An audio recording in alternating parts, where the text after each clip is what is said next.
Hello and welcome to Cinematography. I'm Perignon, saving you from getting ripped off. And welcome once again to Giant Robot Month. Giant robots, I dig giant robots, we dig giant robots, just dig giant robots. Nice. So this is the last of the Transformers movie, to date anyway. Not only is it the last, it's also the longest, so let's just jump right into it. This is Transformers Dark Side of the Moon.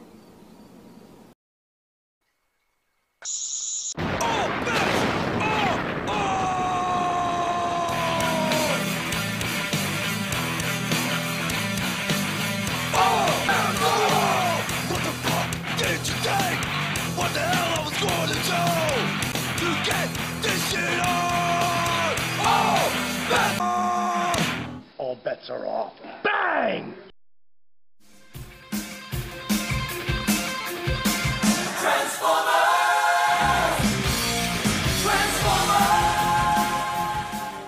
The movie begins with Optimus Prime narrating.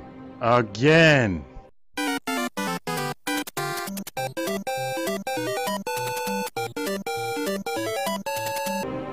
We were once a peaceful race of intelligent mechanical beings. But then came the war.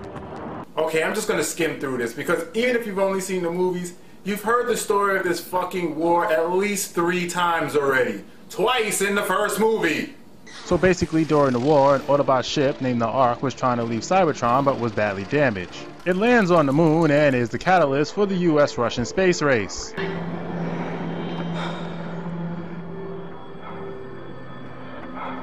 Everything's dead in here, Houston. Cut to the present, and the first scene we get is a shot of Rosie Huntington Whiteley's ass, who is now playing Sam's new girlfriend as a fuck you to Megan Fox. You know, for kids! Michael Bay, tasteless and classless. Anyway, the two met when Sam was getting a medal from President Obama for saving the world.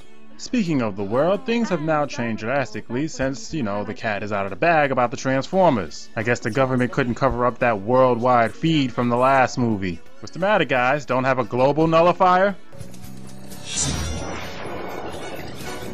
Kid, I'll get you trained yet.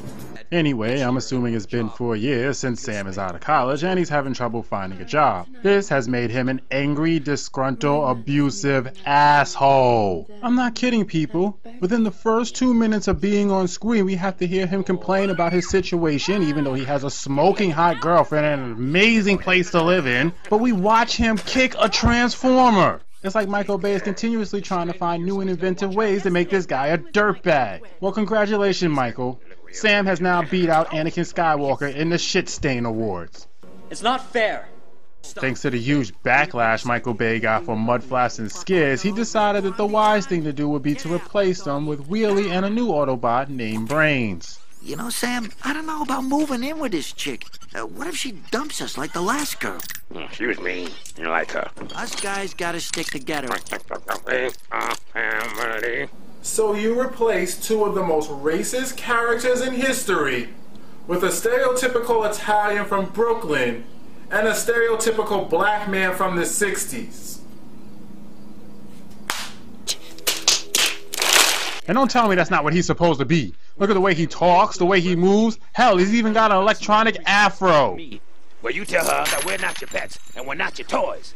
All right, we're an advanced, genius alien race just looking for a home.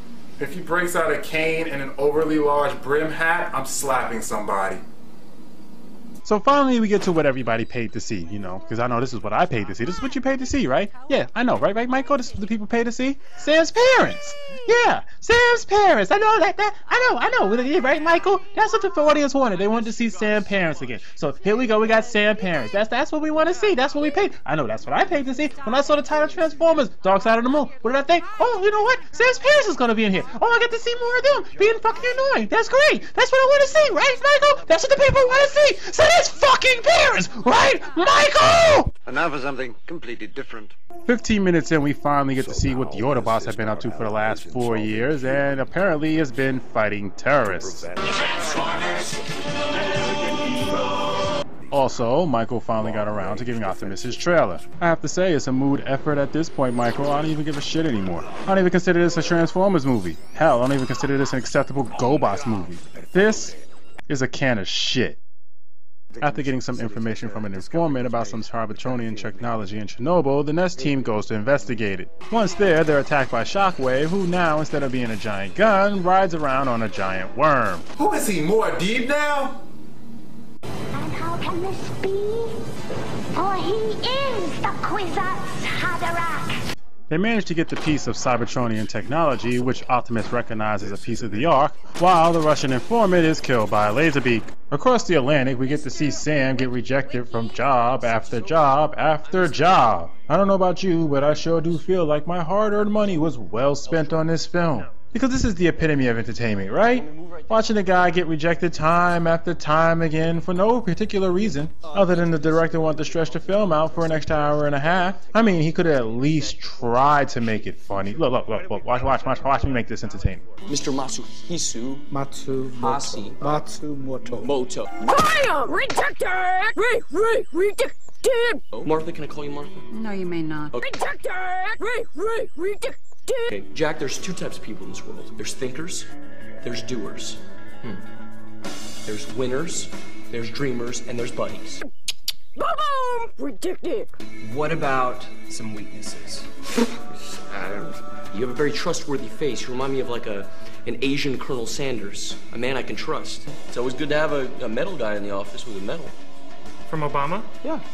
In this office, we're mostly Republicans. He finally gets a job at some building owned by some guy played by John Malkovich. I have no idea who this character is or what they do in this building because the whole time I was watching this interview scene, all I can hear was this. Malkovich. Back at Nest, some woman from the government shows up, and we'll just call her by her stereotype, stuffy government bitch, and wants to talk to Optimus Prime, who is throwing a temper tantrum. Oh, good. They're here. My name's Q. I do hope you have answers for him. I've never seen him so upset. Really, Michael? His name is Q, and he invents stuff. Must we resort to stealing things from a much better franchise? What is this? The silent treatment? We've seen that, and this is not that. Definitely not. This is worse. Prime, make something of yourself. He's pissed.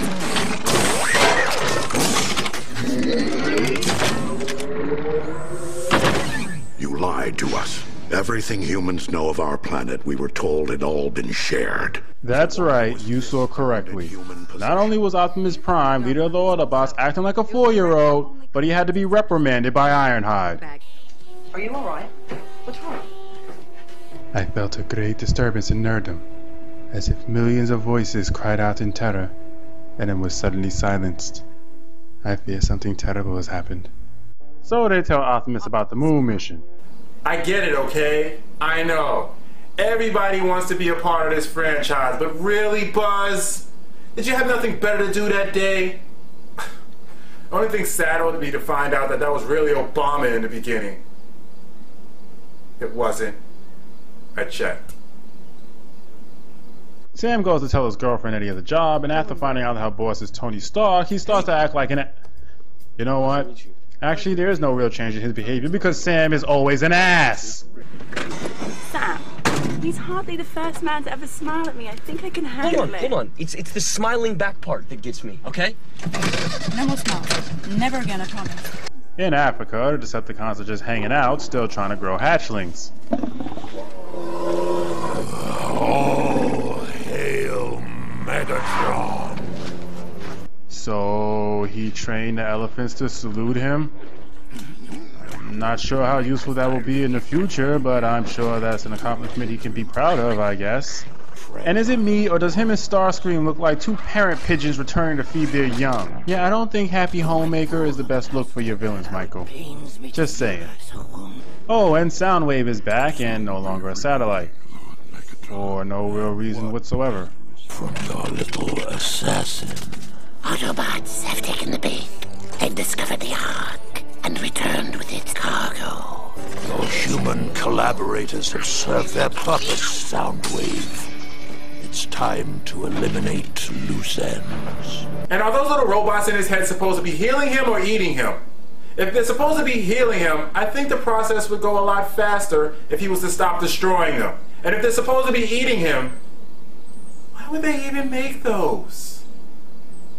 And what the hell is this thing, besides some child's unholy nightmare?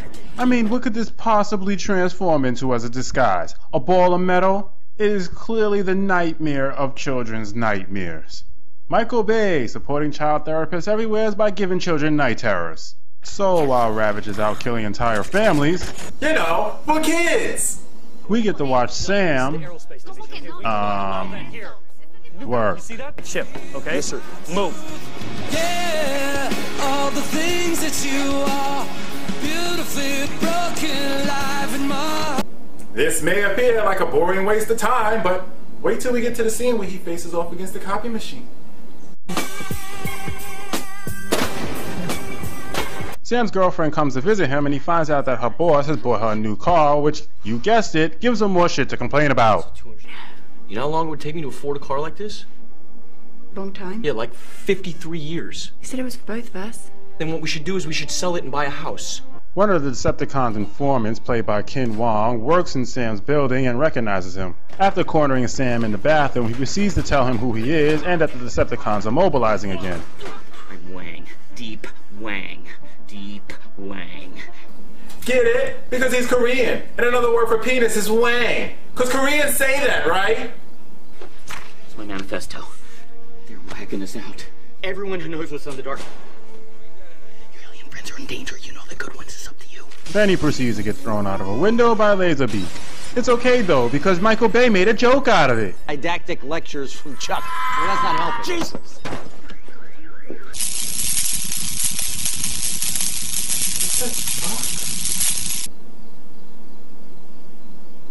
Weird. Anyway, Sam is talking to Malkovich when Laserbeak decides it's time to attack. They never make it easy, do they? You know, when I made that copy machine joke earlier, I really did forget about this part. I just hope that Starscream Megatron joke doesn't come back to haunt me. After escaping the Office of Doom, Sam goes to Ness headquarters where the guards try to arrest him, so he calls Bumblebee for help. B! Is B in there?